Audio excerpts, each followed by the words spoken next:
I'm right about a lot of things that people have zero clue that they even know is going on. Oh, okay. HBO Max presents a new comedy series, The Chair Company. You've been distracted, Ron. I feel like you're hiding something. There's so much badness in this world. From the creators of I Think You Should Leave. People are nuts out there. Starring Tim Robinson. Oh my God! You're disgusting! These are my work clothes! The HBO original series, The Chair Company, premieres this Sunday at 10 p.m. on HBO Max.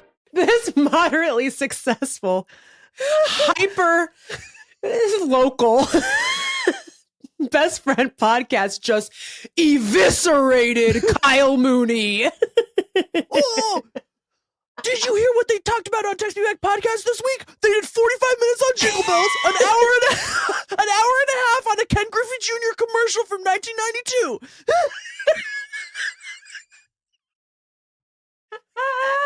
Then another hour bragging about how they're the only good podcast.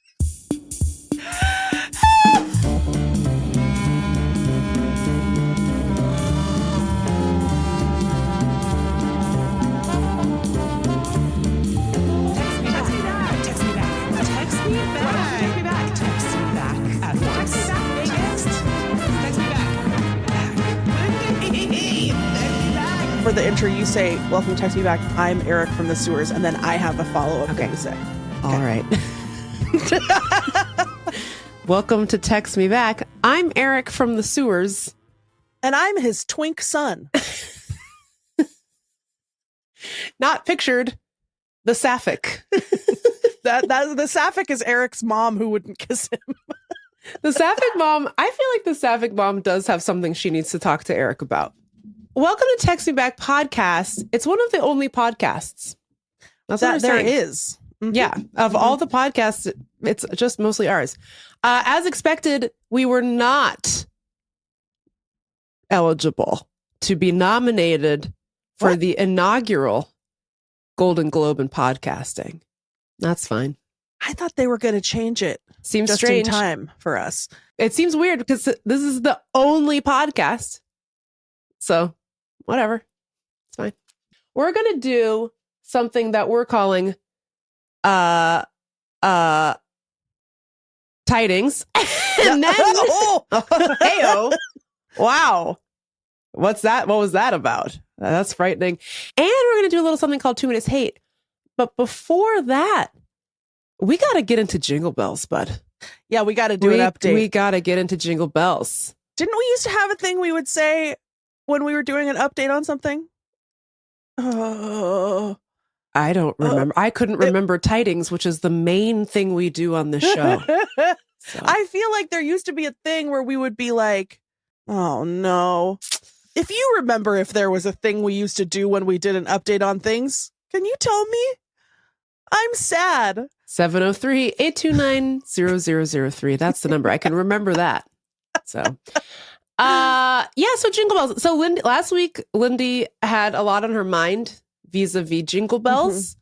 She felt like there was some sort of Mandela effect or some sort of like global erasure of a verse of the classic Christmas song Jingle Bells. Yeah. The classic verse that everyone knows, or so I thought. A day or two ago, I thought I'd take a ride. And soon, Miss Fanny Bright was seated by my side, picked her up on the side of the frickin' road. And picked her ass up. The horse was lean and lank. Mm-hmm. However, misfortune seemed his lot. Oh.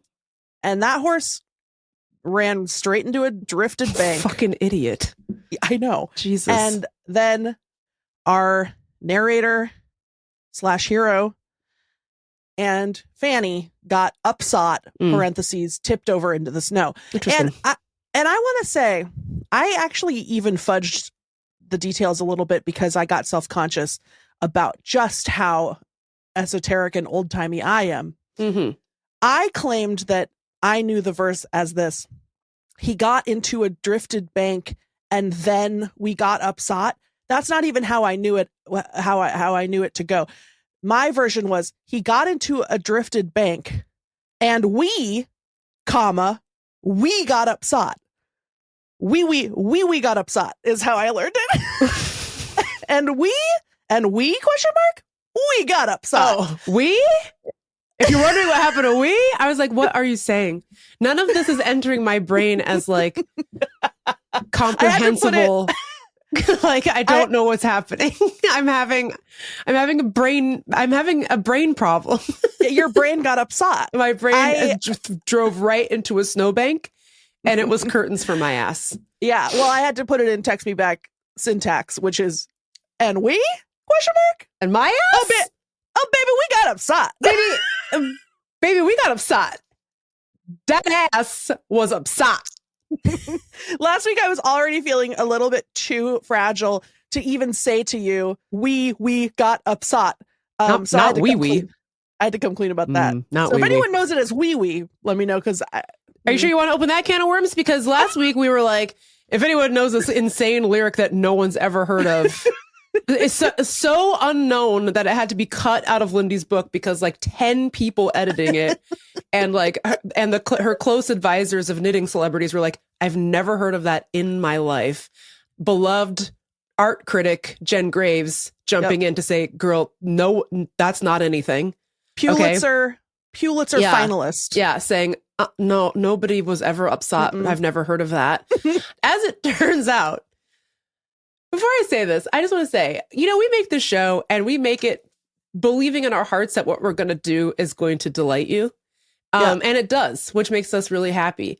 But I'm never totally sure what's going to be the thing that you all get into based on, because like if I were deciding from last week, I would think maybe we'll get a lot of messages being like, thanks for encouraging me to go see one battle after another.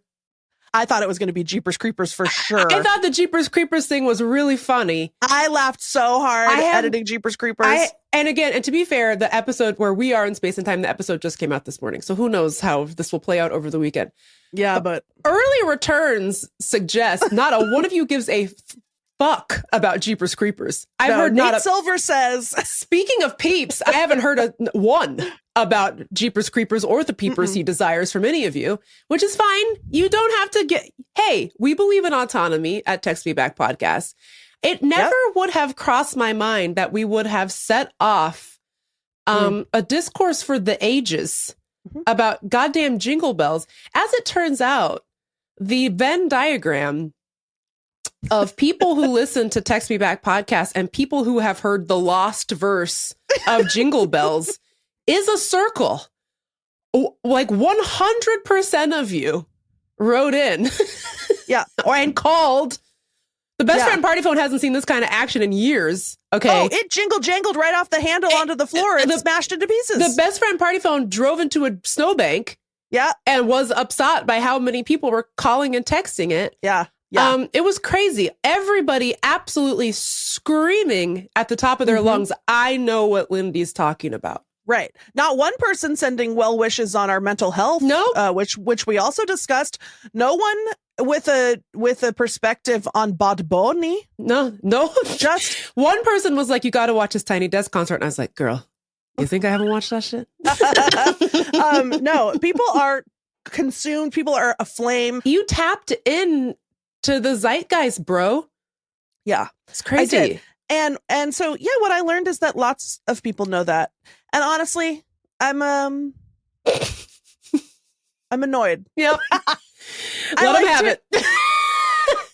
I liked feeling special. Yeah. And now I feel now like you just another cog in the machine. You're like you're just like conventional, Yeah. You're like one of the masses. You thought you were standing alone. You thought you were the cheese, but I thought I was the next Nelson Mandela. One of a million.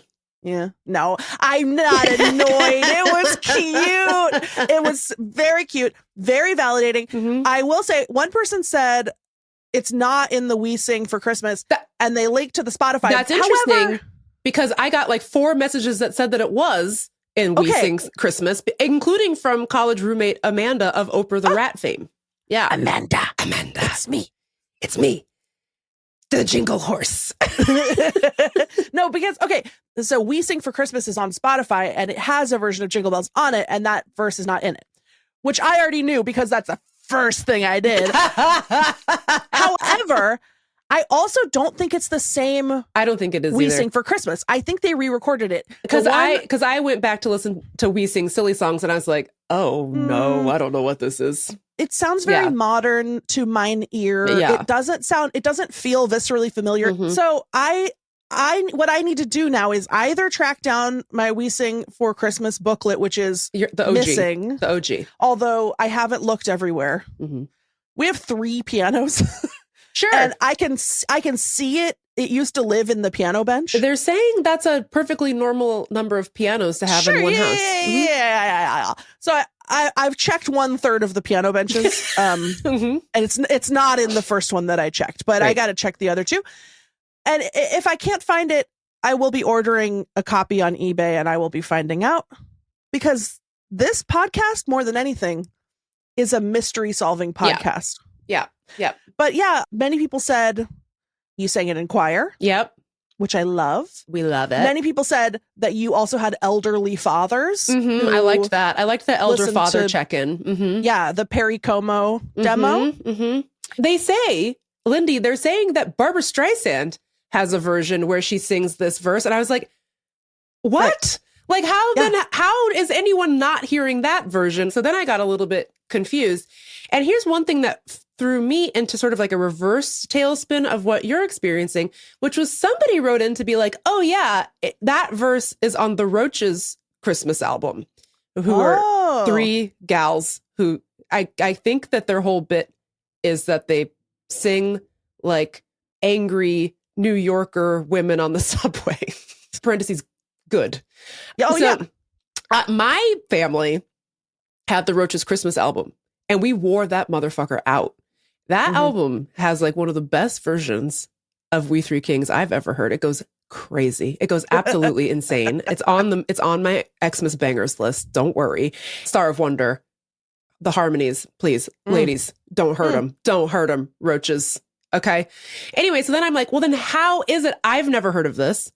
Yeah. When I listened to that Roaches Christmas album every year from like age 8 to present, how do I have no memory of it now? Well, you know? maybe it's like when you listen to a Bad Bunny song Bad and Bunny. you're like, I'm Bad Bunny.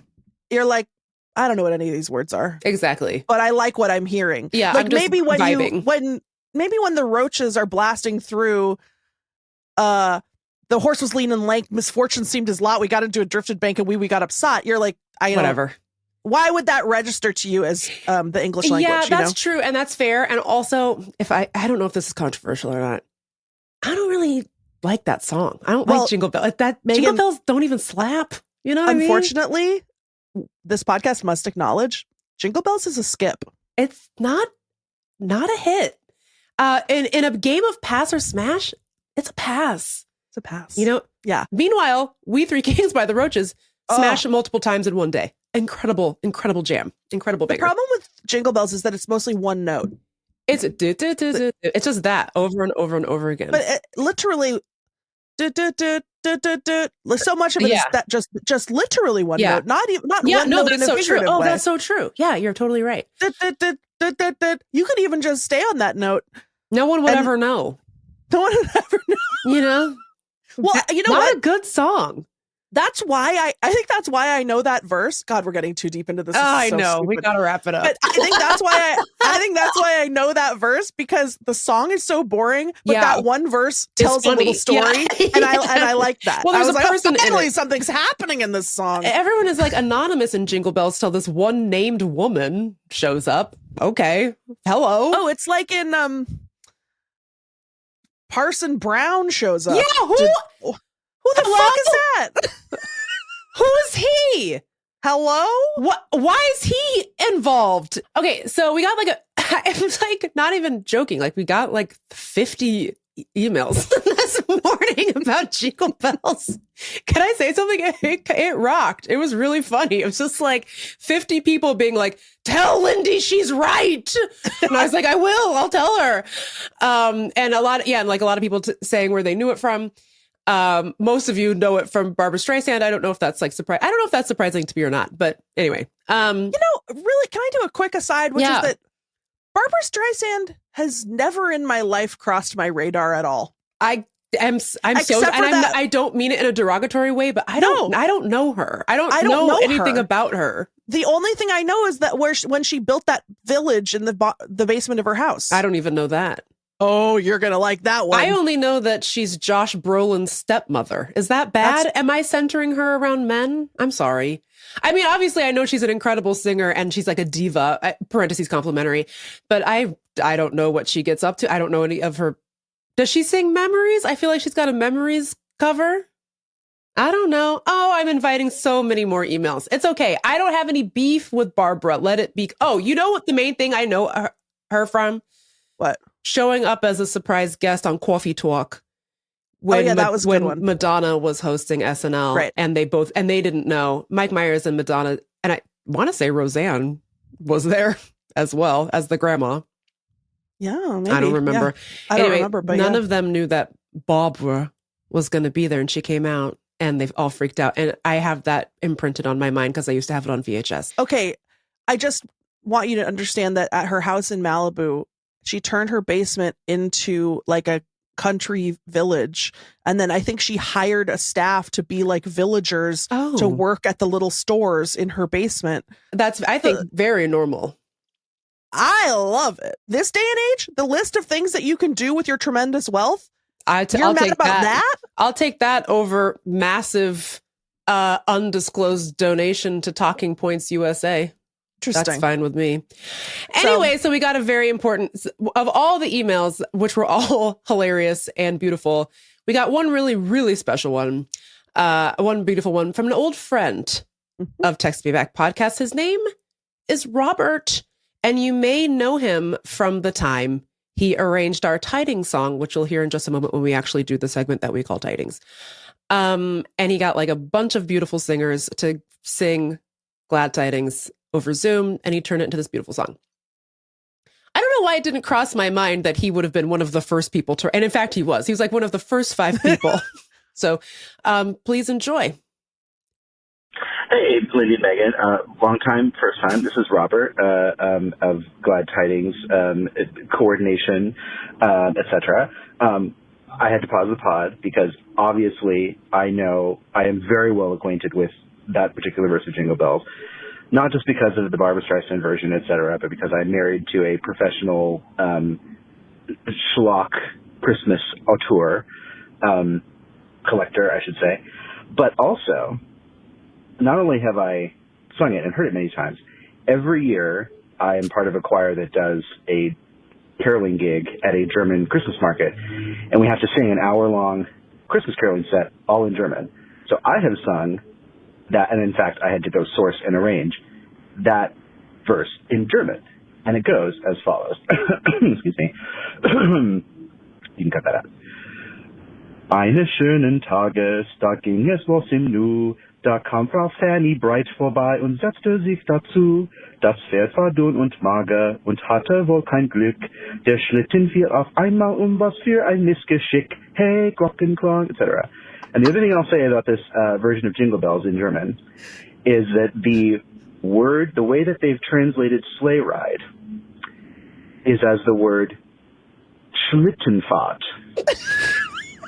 Shlittenfahrt. Shlittenfahrt.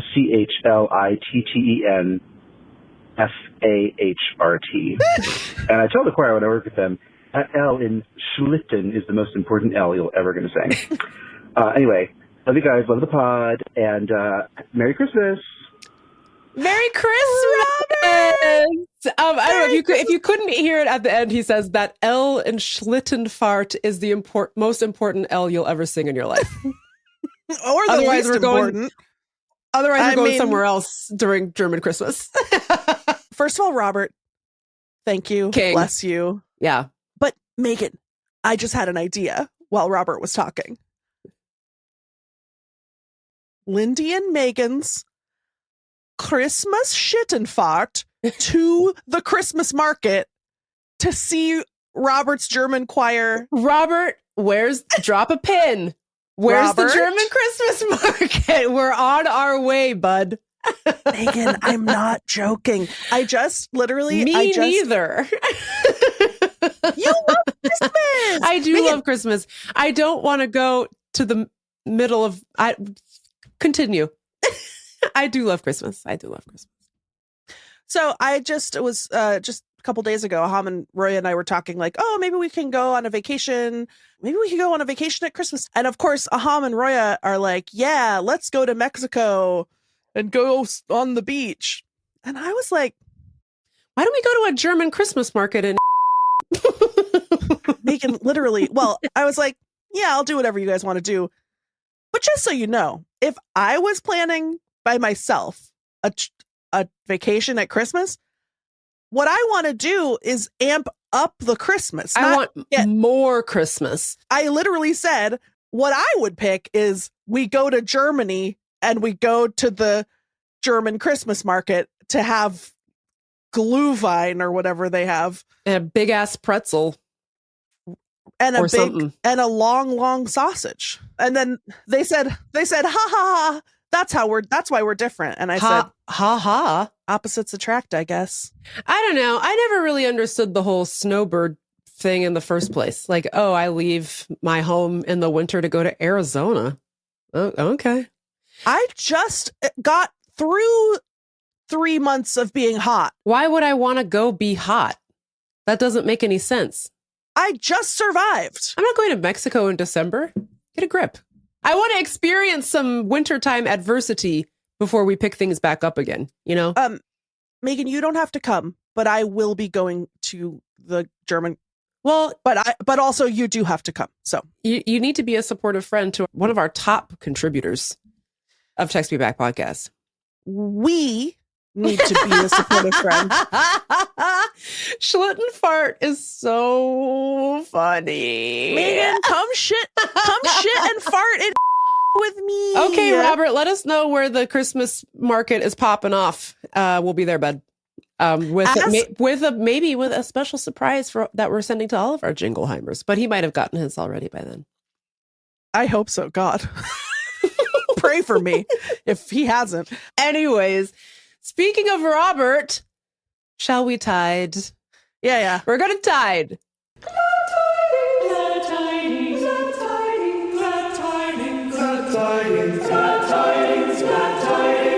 Beautiful. Not as, if I'm being honest, not as good as Shlittenfart, but pretty good.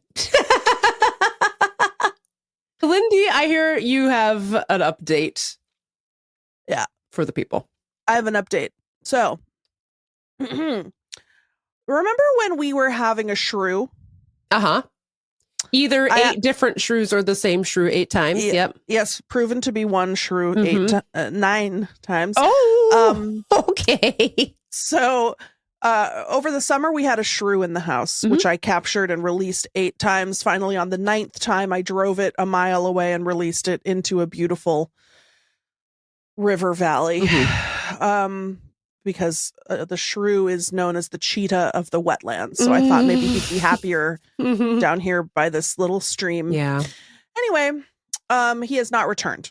Yeah. Then, shortly after the shrew was dealt with, rehomed, we had when you say it like that, it makes it sound like you did something to him. You're like, after the shrew was rehomed. Wink. I'd like to assure everyone the shrew, as far as we know, is alive. Oh, Meagan, the shrew is my son. I drive the place where I release the shrew. I drive by it like every day, and like, every time I say hi. I say hi, shrew. I hope you're doing okay, my baby boy. I say it out loud, and the other people in the car say, Jesus. So no, don't worry. The shrew. Well, the shrew probably got eaten by a. We don't know that. We don't know that. The shrew's probably wiggling his little snoot in his little hidey hole. Yeah. As we speak. So then we had a very loud scrabbling inside of the walls of the TV room. Yeah. So we were like, okay, there's an animal bigger than a mouse, bigger than a shrew, certainly. If I'm being honest, sounded like a German Shepherd in the wall. My mom was immediately like, cut a hole in the wall. It's so funny to me because your cabin doesn't have walls per se. Like it Right. has logs that make Yeah. up the interior and exterior of the domicile. So Yes. it's not just like, oh, cut a hole in the wall. It's like, you want me to tear open this log? Well, this, to be fair, this is the one room that has like, this is an interior wall that has wood paneling. I gotcha. Okay. Oh, right. Yes. Okay. It has knotty pine. Right. Ooh. Oh. So my mom's Behave. my mom's like, do I make you horny, baby? You're, hang on. We're laughing, but that does seem like something that she would say, because she bought you a car magnet that said honk if you doinked my mom or something. Banged my mom. And then she got so mad. She got so mad that when I wouldn't put it on my car, and she did the whole thing. Like, where do you think I learned it from? She did the whole thing that I do where she's like, oh, you don't like the magnet that I got you for your car? Oh, you don't like my little joke? So she was like, rip open that knotty pine. And we were like, we don't want to do that, because then we have a big hole in the wall where the rat lives. This is not like we're going to rip open the wall and it's just going to be sitting there waiting for us to grab it. With his little suitcase. Right. Like, I'm ready to go. Thank you. Fucking finally. And truly, even if it was, what are we, you want me Where to grab, you want me to grab it? You want me to grab it with my hand? Is that, hello, bubonic plague? Hello? So we didn't do that. Aham invented a new tactic called, when we heard the scribble scrabbling, he would go to that part of the wall and go bang, bang, bang, bang, bang, bang, bang, bang, bang, bang, bang, bang, bang, bang, bang, bang, bang. And then we would run to the window and you could see a giant rat run out from under the house and across the lawn into the bushes. Oh my God. He was coming and going. He was coming and going. Oh my God. Yeah. So wow. We had a guy from our regular pest control company come out, and I'm not going to tell any more of that story because I don't want to be mean, but let's just say he seemed like a guy that works at the pest control company. And he essentially did nothing. Right. And then he left. Then I recently met a neighbor who I hadn't met before, and she was like, sort of out of the blue, she was like, oh, do you have a pest control guy? Because I found the greatest pest control guy of all time. Oh. And he lives nearby, and he goes the extra mile, and he's young and eager and energetic. And I was like, wow, all of the things that the other guy unfortunately was not. Characteristics he did not possess. So we had this new young whippersnapper come out. He crawled under the front porch. He figured out exactly where the entry point is. He sent me like a 10-point plan. Anyway, all I want to say is he gave us 2 pieces of information. One, he said that he has known a shrew to return home from 20 miles away. Oh so my we'll God. see. It might just still be in transit. Oh my God. Jesus Christ. And the second thing he said is that, and trigger warning to the animal lovers, including myself, the second thing he said is that when he went in the crawl space under the house, he found like a giant mouse graveyard where like the little mice are getting poisoned, and then they're all going to the same place and laying themselves to rest underneath the TV room. Well, I don't really like that. I don't like it at all, Meagan. It's like, no, I don't like that. No, I don't. I really don't like that. And I feel like, do you think at a certain point they hit a critical mass of mouse ghosts and then they form into one mega mouse that finally like makes its attack on you? Yes. Yeah. Yes. Indubitably, right? Of course I think that. Of course I do. So this is like when you texted me yesterday being like, oh, do you think the government is lying about aliens? Yes. Of course. Do you think the government knows about Mega Mouse? Yes. not watch a single episode of X-Files. The whole thing is Mega Mouse all the way down. Of course the government's lying about aliens. Aliens negate the existence of God. They can't tell us about aliens or Mega Mouse for that matter. My God. Well, if any of you are looking for a pest control guy, his name's Krychek. If you want him to come to your house, you have to tape a mask tape X on your door. Yeah. And then when he sees that, he comes and he kills all the mice. So anyway, that's my tiding parentheses rodent edition. Also, what happened to the rat? Did he catch him? Oh, he wants $1,000, so I haven't done anything yet. Oh, so it's still in there. So your Oprah the rat, aka Gail, is still okay. Okay. Yeah, Gail Rat King is still. That makes a lot of sense. Ow. Cool. Do you want to hear my tiding? Please. Oh boy, it's about baseball. Listen, I don't talk about baseball on this I've never talked about baseball on this podcast a single time. So I know what you're thinking. Oh, look at the Fairweather fan, Megan Hatchermaid. Never talked about baseball a day in her life. Well, that's partially true, but here's why. It's called protecting my mental health. Have you jerks ever heard of that? You naysayers? Have you ever heard of mental health protection? Here's the thing about me. I love sports so much that I cannot watch them. Do you understand? Like, it's too stressful. It's too hard and it's scary. Watching sports is really scary. I'm too invested. I get too upset. I take it too personally, you know? And so I posted this on my Instagram story. If you're listening, I did this last week, so maybe you saw it, maybe you didn't. But I got a lot of responses because I basically was like, I should have never started paying attention to sports again. My stress levels are through the roof. I take sports too personally. And I feel personally responsible if the team loses. Like, either I was too excited or I wasn't excited enough. I didn't strike the right emotional balance, and that caused my team to lose. There was a stretch in like around 2001, actually, I think it was the 2001 season. Every time I went to a Mariners home game, they lost. So I stopped going to home games because I was convinced, and I am to this day, that was my fault. Okay. Megan, I don't know if you want to publicize that. You might get some blowback. Please, if you want to kill me over it, I'll take it because I can't live like this. You know what I mean? You're ready to go now that you started watching sports. I'm ready to exit. So, I have been watching the Mariners since I was a kid.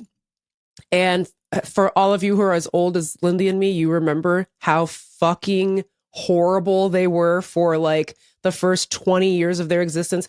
They've existed since 1970. Okay, everyone knows this if you're from Seattle. They've existed since like 1977.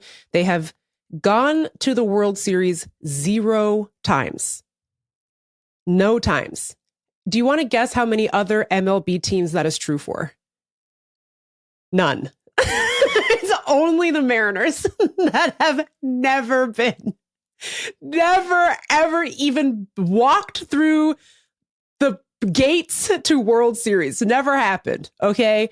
Indelible in my mind is Joey Cora weeping into a towel because we didn't. You know what I mean? Like, I'll never forget it. That was your fault. And it was my fault. It was my fault because I was probably too excited the year that happened. You know what I mean? So anyway, baseball in particular, I feel like not only should I not pay attention to the regular season, I don't need to pay attention because there's 1,000 games. Yeah. I can't be getting stressed out in April about something that's going to happen in October. I can't do that. Okay. Like, we're living under martial law. Okay. On top of that, I can't take on the baseball stress as well. Yeah. You know what I mean? Like, they're sending military personnel into all of our major cities. You want me to be stressed out about baseball on top of all that? You're looking for escape. Please. Why do you think we literally started a podcast? I'm trying to get out of here. You know what I'm saying? Mentally. Yeah. Okay. I will say that baseball was like not my favorite sport growing up. My favorite sport growing up was basketball. You saw what happened there. I fucking don't even have a basketball team anymore. That's probably my fault too. I mean, speaking of exterminators, Megan exterminated the whole team from the city. I did, you know? But I I love the Mariners, and I have loved them a long time. I don't know if I've ever told this story on the podcast, but my house was in a commercial with Ken Griffey Jr. The house I grew up in on Queen Anne, this man came to our front door, and I was like kind of a latchkey kid. I was just there by myself. I was just home alone almost all the time. I was just like alone, just taking care of myself. I think I was like 15 or something when this happened, maybe 14. This guy comes to the front door and he's like, "Hey, what's up? I'm from this ad agency." He did have a business card, and he showed me his business card, and he's like, "We're scouting locations for a Nike commercial, and we think that your house would be really great. Can I come in and take a look?" And I was like, "Sure." So I let him in. And he's like, I think my thought was like, to the extent I thought about it all, I'm like, what's this guy going to do? Attack me? Give me a break. Maybe he'll make me some mac and cheese. Who knows? I need someone to take care of me. Only one way to find out. Come on in, sir. So he comes in and he's like looking at our entryway and he's like, "This is perfect. Like, this is so great." He's like, "We might have to swap out your front door, but like, I love this." He's like, "Can you give my card to your parents?" And I was like, "Sure. If I ever see them again, yes, I'll tell them all about this."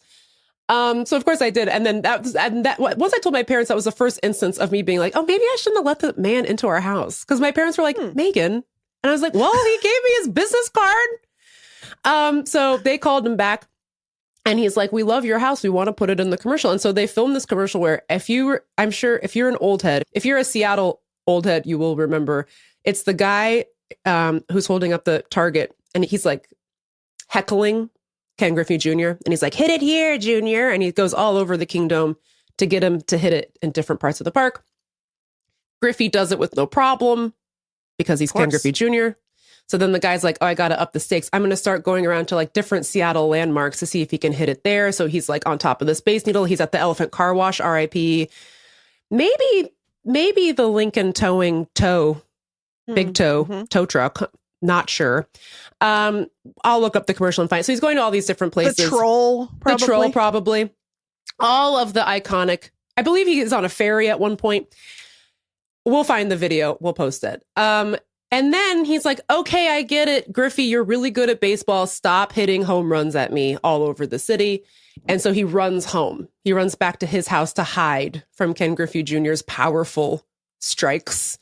Why would you do that? I'm having fun. I'm having a nice old time watching this. He's just demonstrated his powers.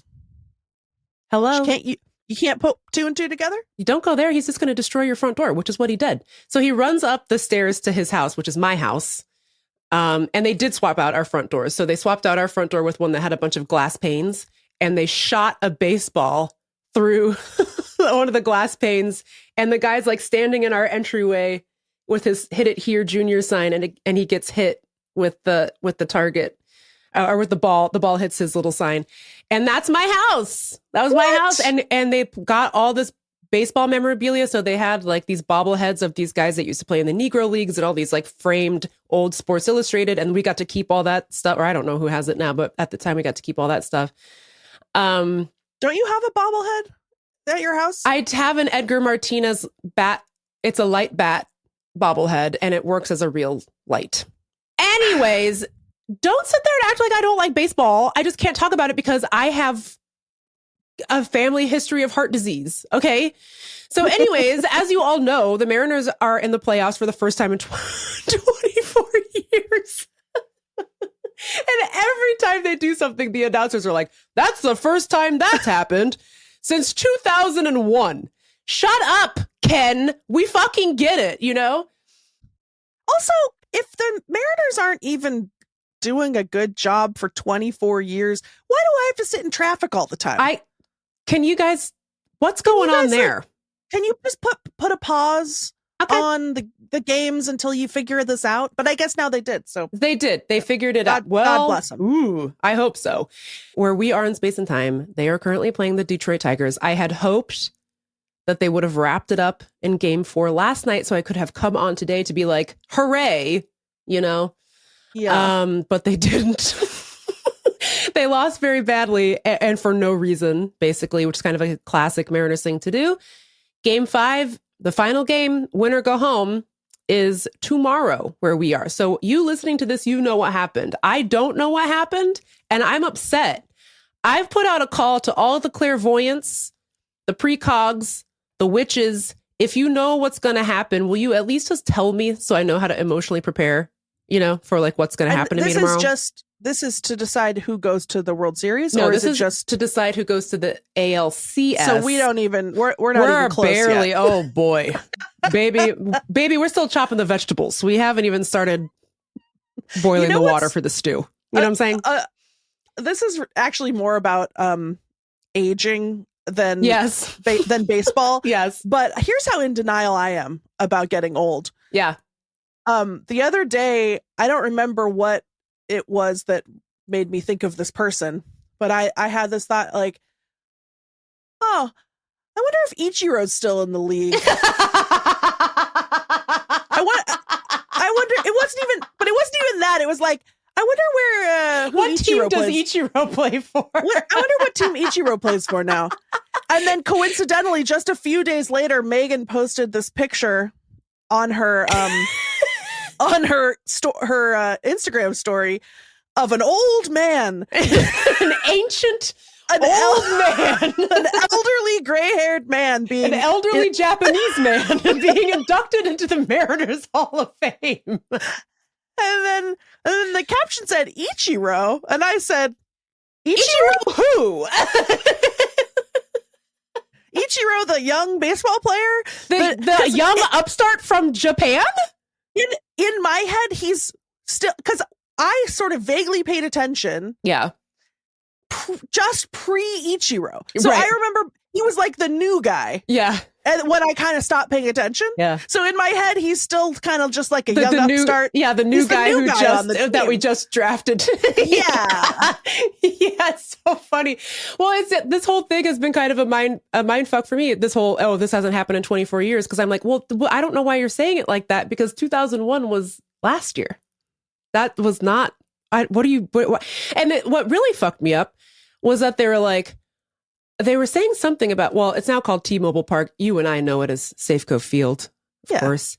They're like, oh yeah, well, we've learned a lot about this stadium since they built it in 1999. And I was like, excuse me? That's a brand new stadium. Baby, they just built that. I was like, hello? I was like, they had to blow up the Kingdom, which was just there. It was just right there. Yeah. And then they built this, and this is a brand new MLB. But they're saying, Lindy, they're saying that it's not a brand new MLB stadium. They're saying it's 26 years old. So, Meagan, do you want to know something else crazy? Did you know that time marches on for us all? Because just this morning, I'm only just now discovering it. To be honest with you, Listen to this. Just this morning, I got a text from my older stepdaughter, Penelope, who, by the way, was born in 2001. That's what I'm saying, is that there are children who were born the last time the Mariners went to the ALDS who theoretically have master's degrees now. Yeah. Like Safeco Field is old enough to be a lawyer. Yeah. Well, so Penelope, she graduated from high school in 2020. She was enrolled to go to college in New York and then was like, I don't want to go into debt for the rest of my life to sit in quarantine in a dorm in Manhattan. So she took a couple years off. She's been traveling and working, and then she just is starting school this fall. As one of the older students, as an old woman, right? Yes. So she's about to turn, God, I guess 24. But anyway, she just texted this morning and she said, "Oh my God, I just found out that one of my new friends I made in class was born in 2008. Oh, God. And I was like, first of all, you were born in 2008, basically, but also that's crazy. Yeah. Now you know how I suffer. It's one thing to say, oh, I'm 22. It's another thing to say, I was born in 2003. That's hateful to say it like that. You know, why would you say that? That's actually misogyny against me. Anyway, this tiding is not going anywhere. The point is, I don't like who I am. When I watch sports, I'm an insane person. I'm crazy. I'm upset. I am a strong believer in superstition. So I was wearing my Edgar Martinez t-shirt on Saturday during game 1. They lost. I said, okay, that is not getting worn again. I realized that my vintage Seattle Pilots hat, that was working. Okay, I wore that during game 2. They won game 2. So I was like, we'll put that back on. Then for we did win game 3. Yes, we did. And I did exactly everything I did for game 3. I was like wearing the same clothes, same hat, wrapped up in the same blanket. I'm posting the exact same thing on Instagram. They're saying go Mariners. That's what they're saying. And then, but yesterday, game 4, I was wearing my Don't Move to Seattle, We're All Gonna Die t-shirt where that shows the Space Needle falling into an earthquake hole. Sure. And they lost. So I was like, okay, I think the through line is that if I wear a Seattle-based t-shirt, they lose. So for game 5, got to wear the hat and a no logo, normal tee, and then we'll just see what happens. I've been liking all the posts from the witches. We have a coven of witches who are helping. Okay. They're putting crystals all over Safeco Field. They're burning candles mixed with some of the field dirt. Okay. Good. I'm feeling good about that. So that is why I don't talk about sports. That's why I don't engage with sports, because I'm actually, you guys, insane. Yeah. So, I want to validate that. One of the few times that I see you get visibly emotional is when you are becoming invested in a sports thing. What if on a day that the Mariners won, on that day, what if you like crapped your pants a little bit? I'd have to do it every time. Yeah, 1,000%. Yeah, yeah, I would tell you too. I'd be like, hey, this is what happened. We're going to start a movement, a bowel movement. Get everyone to do it. That's like, there's a guy who wore a shoe on his head as a hat, and they rallied, and then they won. So then everyone was like, it was the shoe. We all gotta put the shoe on. This time, there's a guy who he mixed field dirt in with his smoothie and ate dirt. And they won 2 games in a row after he did that. So now everyone's like, should we eat dirt? And I'm like, yeah, I guess. Meagan, the last time the Mariners won, I heard actually did you went to a Christmas market? I made plans to go to a Christmas market with my best friend. Oh my God. Who also had just Shlittenfahrting in her pants a little bit. She Shlittenfahrted in her pants for the Mariners. Pants? No, I was going to say that the last time they won, everybody sent me $100. I heard that the last time the Mariners won, people were subscribing to our Patreon, patreon.com/textmebackpod. Here's what's stressing me out about it. We are not good at building up like consistency over time. So it's like every time we get really close to winning something, it's like, if we don't win this, it's over for 25 years. And Lindy, in 25 years, I'll probably be dead. Do you know what I mean? You know what I'm saying? So like, that's what makes it so stressful. It just feels like literally all of my hopes and dreams tied up in this, which is really not good. It's really not good to do that. And I think what's making it especially hard is that it's like, sorry to bring this up, but we're on the brink of potentially a civil war in this nation. Yeah. So I think this might be the last World Series ever. Why can't we just settle it out on the pitch? Yeah, let's get the National Guard up against the guy in Portland dressed as a frog. I actually think the frog could probably take him. And whoever wins Portland. The guy in the frog suit is out. He's playing kickball every weeknight. You know that man he's in a league, several leagues. With his coworkers from the bottle shop. Hell yeah. Where he slings rare microbrews. You think he gives a shit about the rules? You think he cares about the law? I don't think so. Anyway, so that's where I'm at emotionally. If the Mariners lose tomorrow, it is my fault, and I apologize. And if they win, I will be crying in the streets. I'm so nervous. I'm so scared. I just thought of something. Go on. it kind of seems like the Mariners are on the same schedule as a guy I like to call Jeepers Creepers. Oh my Is God. Jeepers Creepers on the Mariners? Is Cal Raleigh Jeepers Creepers? Sound off in the comments. Let us know.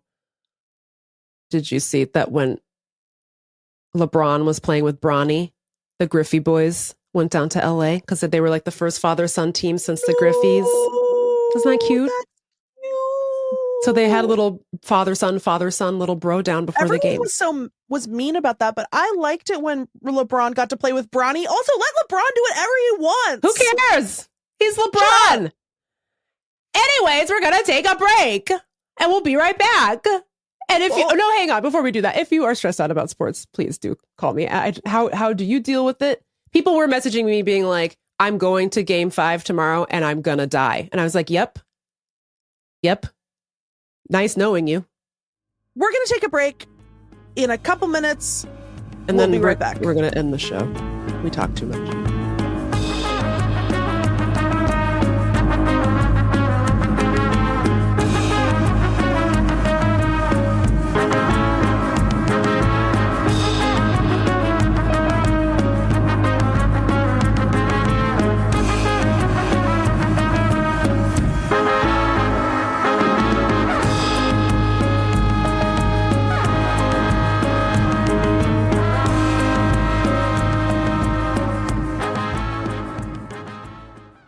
At Arizona State University, we're bringing world-class education from our globally acclaimed faculty to you. Earn your degree from the nation's most innovative university. Online. That's a degree better. Learn more at asuonline.asu.edu. Guess what? We're not ending the show. I talked her into staying. Because we had an idea for a 2-minute hate that I do feel like I need to get it off my chest. And it's partially related to, sorry to say it, partially related to baseball. You go first, Megan. Okay, I'll go first. Are you ready? Yes. Are you ready? Yes. For your 2 minutes hate? Okay. Yes. On your mark. Get set. Hate. Folks, I've been watching a lot of baseball, as I mentioned. We don't need to get all into that again. But here's the thing. When you're watching something on TV that's primarily geared towards men, the commercials that you get on during those shows or sporting events or whatever, oh God, what's going on over there with those guys? It's a problem mentally and emotionally. And as I've discovered, physically. There is this commercial from a company that I think is called And Collar. It's a name of a shirt company. And if you thought Untuck It was bad, wait till you find out about And Collar, where this guy's like, oh guys, aren't you sick of your collar doing something that you don't like? What? It's a shirt collar. What do you mean? What the fuck are you talking about? Oh, the collar flippity floppity. I don't believe that that's happening to your shirt. And if it is, get a collar stay. Go to a tailor, you maniac. But this guy is talking about, oh, just get this shirt from And Collar. It's the collar is permanently sharp and pointy and never flippity flops. And then they show the shirt. This shirt on my television looks like straight ass. It looks like a shirt they cut out of a leisure suit. It's a 100% polyester. It is like screen printed gingham print. So it's not even constructed to be gingham. It's like they screen printed it on there looking like a Temu fucking leisure suit. And he's like, put this on and go to your business meeting. If a man showed up to a business meeting in that fucking shirt, I would cancel the merger. It's the worst shirt I've ever seen. I know that shit is sweaty as hell because polyester is locking it in. And this man has the audacity to say, oh, you could wear this shirt from the office to the golf course. It's not fit for a golf course, let alone your office. I hate this shirt. I never want to see it again. If it's a choice between And Collar and Untuck It for us, for all. Untuck it for all men, because And Collar is not her. She is not serving you. If you buy an And Collar, you are a bad person and your sales should suffer. Time. Thank you. What's Untuck It? Is that where it's God. a leotard for men? No, I wish. Oh no, I wish that would be so much better if it was like a what do they call those things? Bodysuit? Bodysuit. Like I wish. No, and Untuck It. Oh my God, we don't have time to get into Untuck It. All right. But Untuck It is basically like, Hey guys, you ever pull your shirt out and realize it's way too long? No, no. What do you mean you pulled your shirt out of your pants and it was too long and that was so unsettling to you that you needed to make a new shirt that was short so that when you have it out, it doesn't go down so far? What the fuck are you talking about? We didn't have that before? You didn't have that before? You don't, again, you don't know a tailor in your city? Give me a break. And by the way, you can always tell that somebody's wearing an untucket and not just because of the length. It has like a little notch on the bottom of the button-up part. It has like a little black triangle, so you can identify which men have been taken in by the untucket. By the way, any husbands listening who wear untucket, I'm sorry, man. I'm not trying to get up your ass. I know you guys don't care about this stuff, and whoever makes buying clothes easier for you is your king, and I'm not trying to make your life worse. But good God, get a normal. I mean, the untucket is not as embarrassing as the, what's it called? And collar, I think. And collar. I cannot find the commercial I'm talking about online, for the record. Oh, interesting. This commercial that's got you so upset is only on a Fox Sports 1. It's true. Only in a drifted bank. Untuck it just sounds like a regular shirt. Like the folly there is being tricked into thinking that this is an innovation. Like filling a need. It's like when that guy at Lyft was like, we're thinking about creating a new kind of Uber or Lyft or Uber where you can fit 20 people in a big Uber. And then you take the Uber to where you need to go in the city. And it's like, yeah, God. That's a bus. Well, and we already have that. It's like when Elon was like, we should have tunnels all over the country where you can put your car in a long chain of cars on a track. And then yes, we have that. It's called a train. And people like you destroyed it on purpose. It needs to be funded more adequately. My God. Oh my God. Anyway, that's Ann Caller. Megan, that might be my favorite 2 minutes hate you've ever done. I've been pissed off about this for 6 days straight. I hate the shirt. Honestly, if it was just like, oh, this is my golf shirt and you want to wear an ugly ass golf shirt, that's your business. Screen printing the gingham on there, buddy. Oh boy. Dude. And because here's the thing, and I'm sorry, I know I'm like well past my 2 minutes. It's going to fade exactly where you think. The whole thing's going to be gingham and then your armpits are going to be white. Don't do that. Don't do that. I'm sweating just thinking about it. Anyways, let me get my timer ready for your 2 minutes hate. Yeah. Okay, you ready? In 3, 2, 1, hate. I'm innocently scrolling on my Instagram, enjoying my life. A little ad comes up from someone that I follow happily and voluntarily, someone I like, someone who I think is cute and precious and smart and talented. Her name is Jenny Slate. Okay. But then she pops up in my timeline. She says, I'm starting a podcast with my best friends, Max Silvestri and Gabe Liedman. And she says, we've been best friends for 20 years. And so we've decided to turn our group chat into a podcast. And it's called I Need You Guys. And as far as I can tell, I didn't watch the whole thing because I got incandescent with rage. But as far as I can tell, they do a podcast about the stuff that they're texting each other about in the group chat. What? And I said, excuse me? I don't know if you've listened to the intro to Text Me Back podcast lately, but Text Me Back podcast is the only podcast. And we already have a best friends podcast about what they text each other. And it's hosted by Eric from the Sewers and his twink son. And that's Sapphic mom. And their Sapphic mom, parentheses, unpictured. So I don't appreciate people who are way more famous and way more talented than me coming out of the woodwork and saying, oh, you know what the world needs is a really good podcast about best friends texting each other that probably has a real staff, and they probably write out an outline of what they're going to talk about. And then, boo. And now someone might say, Lindy, you should operate from a place of abundance. And to that, I say no. We're in a scarcity mindset here on Text Me Back podcast. I feel like Beck Bennett and Kyle Mooney kind of stole our bag a little bit too. Because their whole thing before they launched, I'm sorry, they didn't. I mean, they're professional and whatever. I'm just joking. So don't get mad at me if you're Kyle Mooney or if you're Kyle Mooney or Beck Bennett, don't get mad at me. But their whole lead up to their show launching was, what's our show about? Our show's not about anything. We just kind of do whatever. And I was like, two best friends talk about whatever. Except I invented that. Yeah. Nobody did that before. Nobody did that before Text Me Back podcast. And can I say one other thing? Yeah. Sorry. And this is like kind of, I don't know. I've been sitting on this, but it doesn't sit right in my spirit. I was on a different podcast, What's All This Then, with my friend Libby. We used to work together at Media Matters, and her friend Charlotte. They're both British, but they live elsewhere now. Libby lives in Los Angeles and Charlotte lives in Toronto.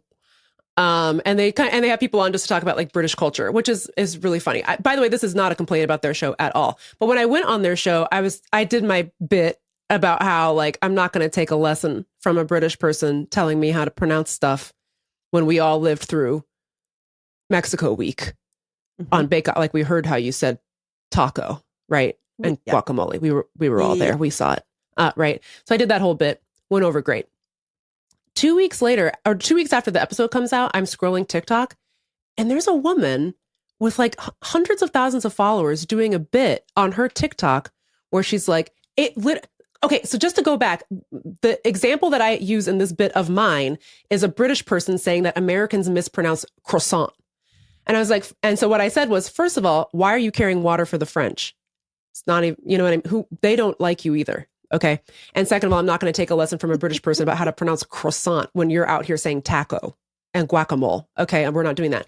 So this woman with hundreds of thousands of followers is doing a bit, and she does a duet with that guy who said the thing about the croissant, the exact man, the exact clip that I'm referring to. Mm-hmm. And then she's like, almost word for word is like, I don't need to listen to you about how to say croissant because we all lived through Mexico week and we all remember how you said taco. And I was like, no fucking way. I was like, am I famous enough to get plagiarized by some bitch on TikTok? Like, what Honestly, is this? I hope so. Like, and the timing of her TikTok with when my episode came out was enough to suggest she suspicious. It was suspicious. So I just want to say, if you're going to follow unfunny blonde women on TikTok, you might as well follow Text Me Back podcast because we have an unfunny blonde woman right here on the show. Hello, you don't need to go far. God damn it. Anyway, sorry. Look, to be clear, here's why I'm mad about other podcasts existing. One, we already have one. It's us. Two, I'm afraid that everyone else is funnier than me. Yeah.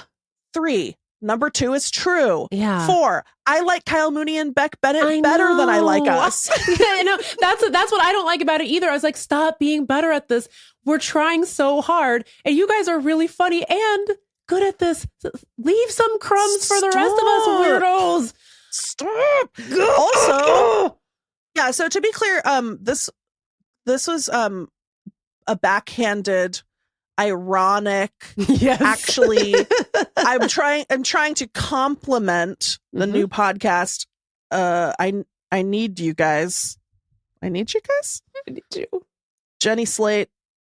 I need you guys with Jenny Slate, Max Silvestri, and Gabe Leeden. Why am I doing an ad for them? Yeah, don't listen to them. I'm not going to stop you. It's like when Good Hang came out and I was like, oh, we're cooked. Yeah. Because she's going to invite all her best friends and they're all already famous and they're all really funny.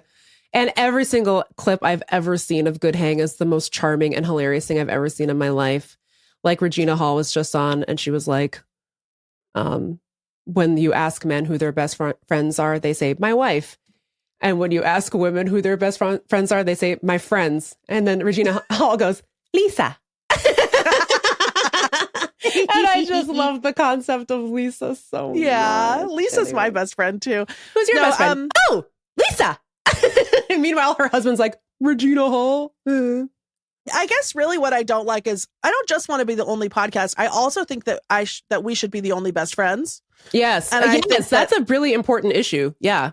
Yeah. I mean, aside from like, we're allowed to have other best friends. No, I actually don't even really like that. I don't really like that. Anyway, I've gone off the rails. We're going to end the out. show now, but let us know if you've seen that horrible shirt and if it pisses you off as bad as me. And let us know if you want to boycott Jenny Slate's podcast. There's a pop culture event happening where we are in space and time. Charlie XCX and Taylor are beefing because Charlie has a song called Sympathy is a Knife, which is a great song. That whole album is so good. I love Brat. I love Charlie. But it's a song about how she felt around Taylor Swift. Like she felt less than, and she felt really like, there's even a lyric that's like, I couldn't even be her if I tried. It doesn't have anything to do with Taylor Swift. It's about how she feels about it. And every time somebody puts out a best friend podcast, I'm like, couldn't even be her if I tried. All the sympathy is just a knife. Yeah. Stop making best friend podcasts if you are already famous from SNL. You have other jobs. Go away.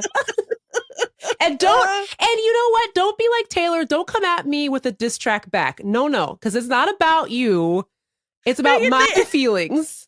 Well, and here's what's wrong with Taylor Swift. We don't have time to get into that. Sure. But these other best friend podcasts made by famous people, they would never come at us with a diss track back. They genuinely don't give a shit at all about Text Me Back podcast. They don't know about it. Entered anyone's consciousness to the level where anyone would need to say anything about it, nice or mean. Unless you're one of our billions of subscribers, you're really truly the only people that matter. I love our subscribers. Me too. But I think I'm just in a bad mood. Yeah. Because I haven't had any protein today. Because really, everyone should make whatever they want. And I'm really proud of everyone. I know. I'd really want to be clear that truly there's nothing better than a bunch of people making deranged best friend content in a landscape where everything is already like existing IP. So what we're saying is Text Me Back supports making as many podcasts as you want, but spare a thought. Hey, for two depressed 43-year-old women. Why not have us on? Well, I mean, why not feed swap, best friends helping best friends, best friends hugging best friends? Hey, it could be the LeBron and Bronny and Ken Griffey Jr. and Ken Griffey Sr. of the podcast industry. We're Bronny. I want to be Griff. Can we be Griffey? Well, unfortunately, no, because Ken Griffey Jr. is much more successful than Ken Griffey Sr. Oh, you're right. We have to be the less good one. We have to be the son. That we're the son. Well, or the dad. It depends on who we're going with, but we're not. We're either the dad or the son. You guys get it. You guys get it. Okay, well, if you liked that, subscribe to our Patreon, patreon.com/textmebackpod. I think we've made a robust argument for us being the best and only good podcast. Jenny Slate found in shambles. Beck Bennett found dead. This moderately successful, hyper local best friend podcast just eviscerated Kyle Mooney. Oh, did you hear what they talked about on Text Me Back podcast this week? They did 45 minutes on Jingle Bells, an hour and a half on a Ken Griffey Jr. commercial from 1992. Then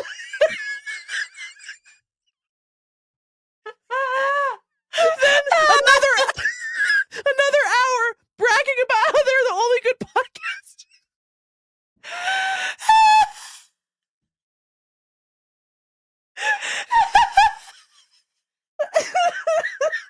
Oh no! I'm crying. Oh no! Beck Bennett found dead.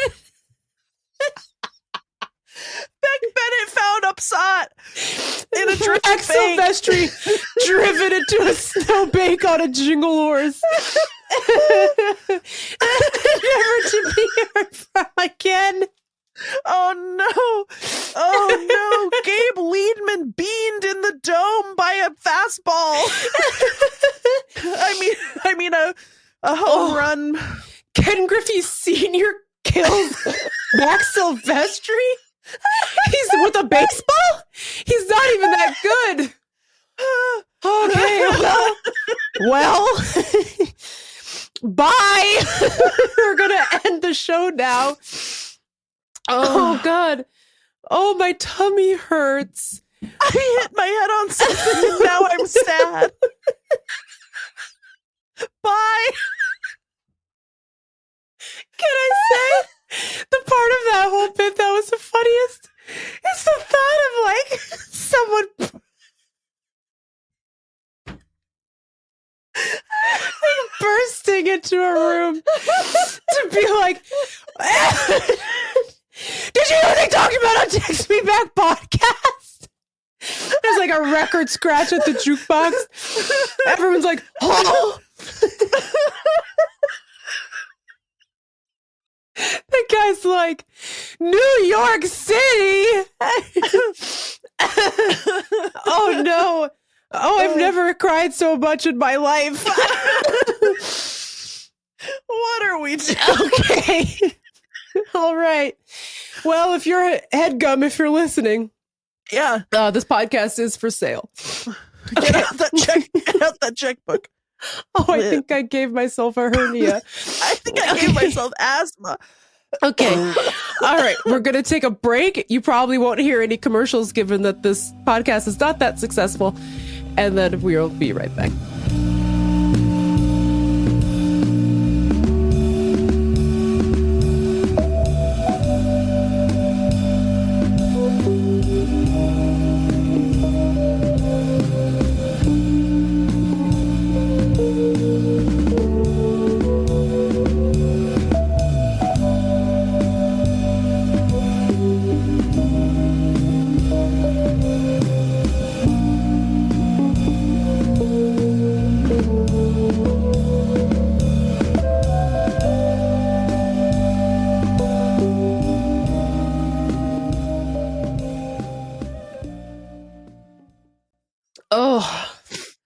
Oh, that was funny. That was so stupid and funny. Well, Lindy, unfortunately, I think we've done it again. I think we Meagan. successfully started a beef with like 10 people who will never know about it. So that's good. Yeah, that's important. Okay, in conclusion, thank you for supporting Text Me Back podcast. Thank you for listening to us. We love you very much. You know what you should do, by the way? Buy some of our merch. Oh, We have all this merch sitting in a warehouse in Arizona, and it's just there, ready for you to buy it. it could and be it's purchased at any time, and it's on sale. It's on sale, Yeah, and it can be purchased at any time. it's on sale, and you can, if you're a Patreon subscriber, you can stack your discount. We're practically giving them shits away. Yeah, we got mugs, we got t-shirts, we got sweatshirts, we got totes. The new tote is still in production. Yeah, But the new tote is coming. Coming very soon. We have a new tote and another little surprise item that I'm very excited about. So we're doing a special limited drop of a new item that we're going to announce later. But yeah, people are going to be lining up at the sneaker store to get our little item. Many people don't even know that the merch exists, Megan. It does exist. And it does. The merch is cute. It is cute. I have the shirt and I have the Kayak Dad sweatshirt. I have a mug. I have a tote. Link is in the show notes. And many of you, by the way, many of you say, what are the show notes? What? That's what some of them are saying. The show notes are hilarious. The show notes are so funny. Producer Allie. Yes, she sends them every week and we approve them, and I never change anything, and they're always hilarious. So wherever you listen to your show, wherever you listen to your podcast, will be this little thing under the episode. Probably says episode description. Those are the show notes. And that has everything that we talk about. It has links to everything that we talk about. It has links to our Patreon, links to other people's, like if we have a guest on, it links to the guest stuff. And they're funny. They're really funny. So you should check them out. You know what we should have on this show? An ombudsman. Yes.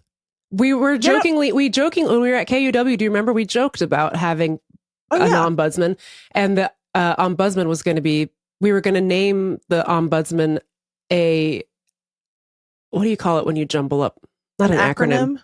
Not an acronym. An anagram. An anagram. It was going to be an anagram of Marshall Eisen's name, because Marshall he still is the chief content officer of KUOW. And we thought, oh boy, we found a real funny one. I know. I should have never brought this up because I don't remember what it was. But it was the problem is I'm falling asleep because of how hard I laughed in the last segment. I know. And so the adrenaline is slowing.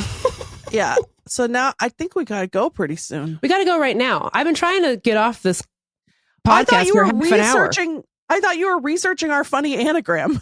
I mean, I can, or do you want to go No, home? I Okay, wanna well, then go I'm not home. going. Why would I do that then? Guess what? You'll find out next week on the new episode of Text Me Back Podcast, also known as I Need You Guys. But worse. But much worse. Thank you. Mwah!